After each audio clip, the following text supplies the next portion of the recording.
Hey, it's Chris Herbert, and welcome to my Monday morning podcast for Monday, April the 14th, 2025. So, how are you? I'm doing great. Um, got quite a few things to talk about today. Had a great week. Played in a squash tournament in Brantford, Ontario, and I met this really amazing young man who was taking a civil engineering course at University of Waterloo. And we had a long conversation. He was a great squash player too. You know, he was in the mixed A semifinals and lost to an up-and-coming junior, 15-year-old junior. It was a really entertaining squash game. So here in Canada, you know, University of Waterloo is a fairly well-renowned university, especially in engineering of all types. So whether it's civil, computer, etc. And there's also a really good, solid startup community um, that is really active. There's a lot of companies being hatched out of Kitchener-Waterloo through an organization called Communitech, and that's where some big companies like OpenText and Research in Motion, or RIM, the makers of the BlackBerry device, hatched and grew, and then basically, um, I think started. It's not Communitech now, but started, you know, this startup community concept. You know, where you brought together entrepreneurs and technology professionals and wanted to support each other. You know, help grow your expertise, your skills, your network, and then hatch companies. So we're doing that in Grey Bruce through Area 81, which is a rural entrepreneur accelerator I started with a bunch of local entrepreneurs. So every now and then I'll be talking about that. What was interesting in my conversation with him is, you know, the idea of autonomous vehicles in an industrial setting. So in this case, it was oil and gas. And apparently there are tests taking place in the oil sands using autonomous trucks. But there are some very simple things that are getting in the way of the successful rollout of reliable autonomous truck deployment. You know, things like a truck that's being driven autonomously, you know, stopping because there's a boulder in the middle of the road, and then it shuts down the entire system. It doesn't navigate around it, which is a problem.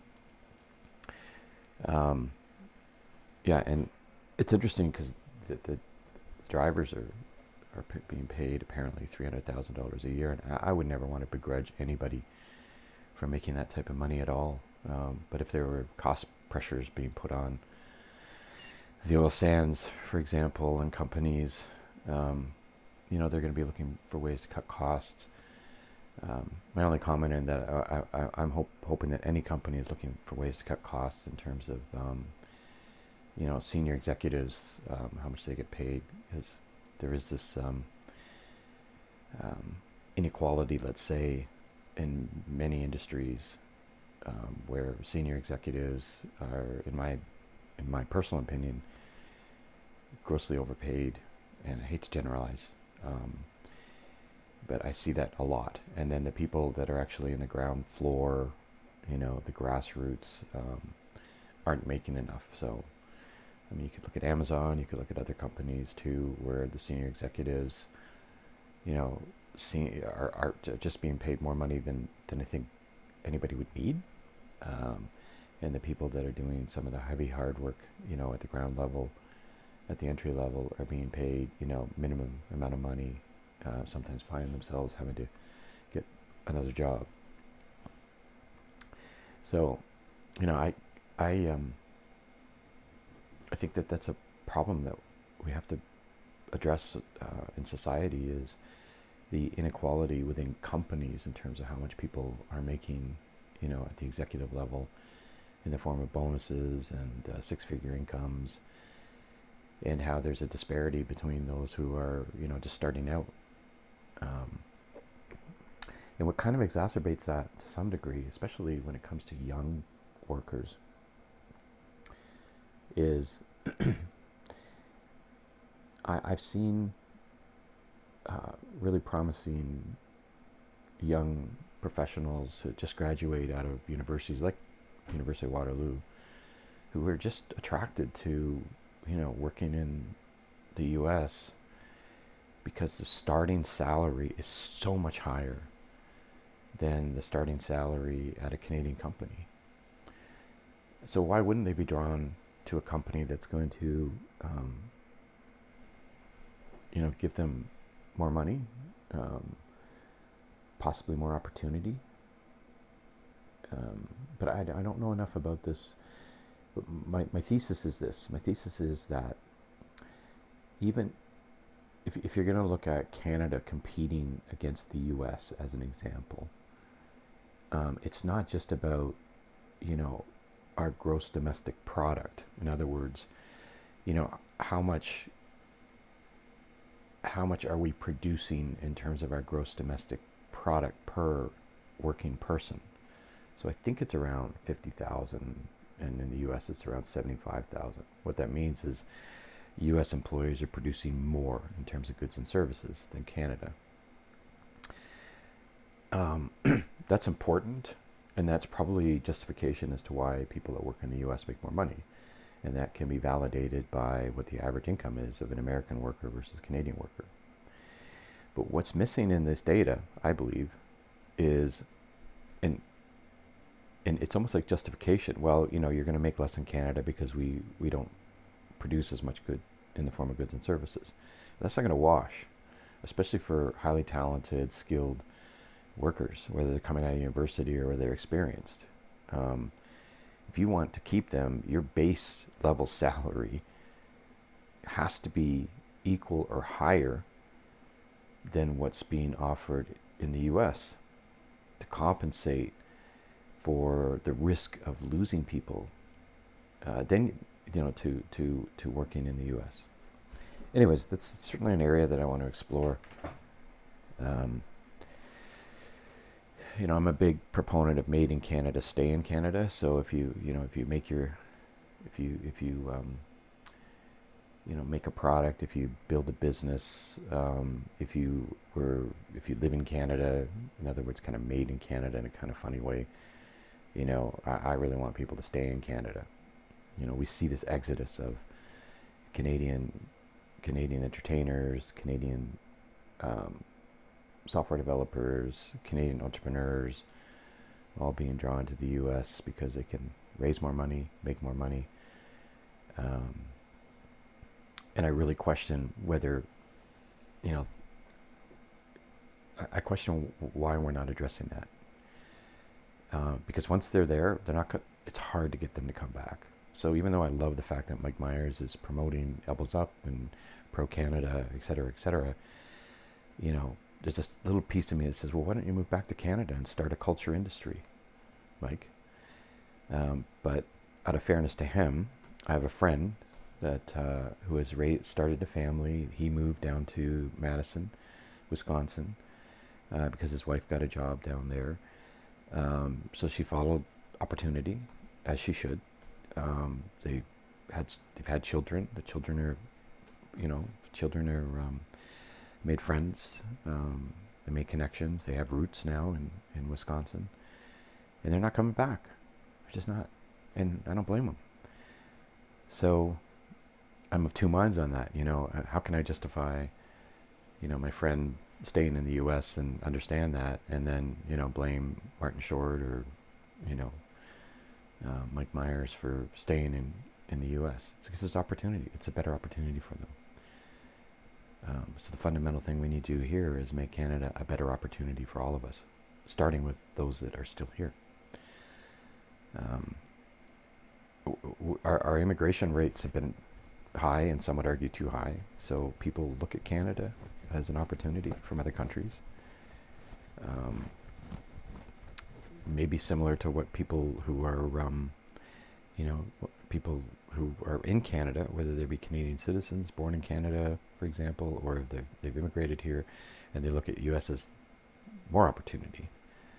Um, yeah, so we have to figure that out, you know, and the micro level of figuring that out is just run a really great company, you know, where people want to work in your company, um, because it's a great company and you've got a good culture, and in some cases they're willing to sacrifice certain things, you know, that they could get in the U.S. because it's just better. It's just better, and I can tell you, it's not working in Toronto. It's definitely not working in Toronto. With all due respect to the folks in Toronto and the companies in Toronto, it's just not. I mean, it's just a pain in the ass to navigate around that city. Um, I mean, it's weird. You know, Toronto is an important hub, um, but I feel it's just falling apart in certain areas, and it's almost like we've become complicit. The fact that, you know, traffic will always suck. You know, so we're now resort to listen to podcasts and other things while we're driving and commuting, spending an hour and a half, 2 hours back and forth. You know, commuting when, you know, remote work probably would have been the better option still. You know, I just don't get it. I just don't get it. You know, this is could be applicable to all cities. Like, why spend an hour, 2 hours driving back and forth, you know, to a job? So I had to talk. I was talking to an entrepreneur today, or yesterday. A good friend of mine. He's gonna be joining Area 81. He's from the Toronto area, and I said, you should come up to Port Elgin. Come on up. We got beaches. We got trails. You can play some squash. There's good quality squash here. Good food, live entertainment, open spaces. What's not to like? And he says, "Wow, it's a long drive." I says, "Well, how often? You know, what's your commute like every day when you go to work?" He says, "Well, when I'm driving to the plant, you know, it's like an hour and a half, 2 hours. To the extent where I'll just sleep over there instead of going back home to his family." And I'm not critical of it. I mean, I get it. But I said, well, it's about 2.5 hours to come up here, right? So, you know, this mental block about the distance traveled to go to a rural area, you know, is interesting. Oh, guess what? I got hypnotized last week. So a local entrepreneur offers a service, hypnosis service for people who need to deal with addictions, whether it's eating, drugs, that sort of thing. I don't think she does drug, actually. I think it's more weight loss and smoking. So smoking, yes, but not heavy drugs. So one of the things that I've been doing is the past couple of years is trying to just lose weight. You know, it's going to help me on the squash court. It's going to reduce my blood pressure, that sort of thing. And it's really tough, you know. It's really tough to lose weight, and I'm not, you know, I'm not looking for sympathy here. It's my own fault, my own thing that I got to figure out, and you know. But what kind of got me interested on this is, first of all, I want to support a local entrepreneur economically, and second, you know, I really want to explore, you know, how to manage your mind, right? And ways to manage your mind. So obviously there's, I think people use yoga as a means to sort of monitor and modulate their bodies, and other means to self-discipline, I guess, from a self-discipline perspective, um, you know, calm themselves down. I forgot what the word is. The word is when you do it yourself. But I need a coach, I guess. I need somebody that's going to help me in that regard. Because, you know, being self-disciplined in everything you do, for me, is tough. You know, I'm going to give up one, but I'm not going to give up the other. So, you know, I'm going to keep growing my business, be disciplined on the day-to-day activities that I do to grow MI6, and build our accelerator, Area 81. But there's things that fall off the table, right? And that happens to be diet for me and losing weight. So I'm trying it out, and it's kind of interesting. I didn't, I'm going through 6 month sessions, 6 months of sessions, and the core really is about if it motivates me to fill in the blank. So motivate myself to lose weight, motivate myself to perform better on the squash court, motivate myself, etc., etc. So I'm giving it a shot. It's very interesting. Plus, it's really, really relaxing. Holy shit. So relaxing, and your whole day afterwards, it's like you're just sort of floating on a cloud. It's been kind of cool.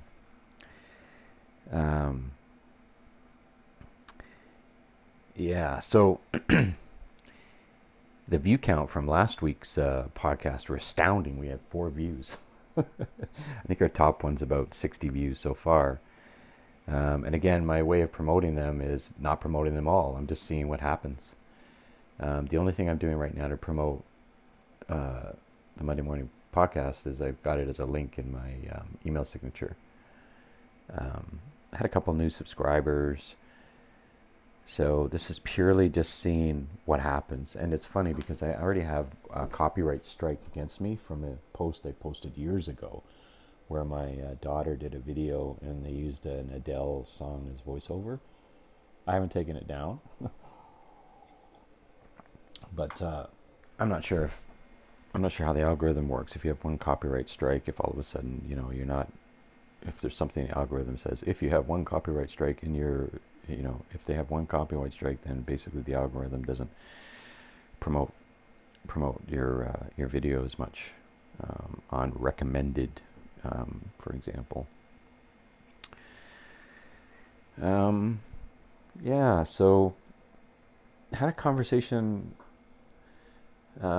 with some forest management experts last week as part of a problem discovery interviews we have through our accelerator about forest management. And we were talking about short-term versus long-term planning. And the one thing that really stuck in my mind from that conversation was this notion that you kind of need to look out, as far as 100 years when it comes to a forest. We did a forest management plan for Canada College a while back, and it's a 25-year plan. And in today's day and age, who even thinks that far ahead, even if it's even 25 years, let alone 100 years? So, but you have, and who thinks beyond, a week these days? Who thinks beyond an hour, it seems? But why this is important, and I think something that we should all be looking at here in Canada, in particular, and probably the United States, is that China is always thinking long term. There are no elections that will disrupt a plan, that will change a plan. There's no change of leadership that's going to change directions, kind of like what's happening right now with the U.S. and the trade war. China thinks not in tens of years, not in 20s of years, but hundreds of years. They're in it for the long term. So if you think of a forest, the goal of a forest is to make sure that the trees, are still standing, aging. New trees can grow within the allotted space of that forest. So you've got to trim trees, you've got to cut down some trees to keep the canopy open enough for new trees to grow. And I think we should be looking at that now from a political standpoint, from an economic standpoint, from an ecology standpoint. So why can't a government say we're working on a 100-year plan? You see that at the municipal level. You see that they have 20-year plans, but until recently I thought, what a waste of time. Who cares about 10, 20 years from now? I mean, some people may be thinking, well, I care about my grandkids, but honestly, we're so focused on our own needs. And this is where individuality trumps everything. I shouldn't use that word, but anyway, I did. Um, where we just think of ourselves. We don't really think beyond 5 years. And when we see things like, well, the globe will be warm to X degrees within, 25, 30 years, I don't know what percentage of the population really gives a shit. It's not harming them. It's not happening to them. It's not. I don't see it anywhere around me, right? So, can a company even start thinking about 50 years from now, 100 years from now? And the other thing is, why don't we look back more often, longer? Like what's happened in the last 30 years? What's happened in the last 5 presidential terms? These are things that I think we also don't do, is we don't look backwards enough. And we don't look forwards long enough. Anyway, I think that's good for this week. What else? I actually made some notes this time. It's a very sad story about a baby product company being interviewed on CNN, and I'll put the link to the interview in the description. Where because of the tariffs on China that Trump's put on, she has her business, and I think they have about 10 employees. There's virtually no chance that they're going to be able to continue operating. So that's 10 people out of a job. That's her and her husband potentially losing their house. And this is just one of tens, if not hundreds, of stories about small business owners, how they're being affected by this trade war. And honestly, I don't see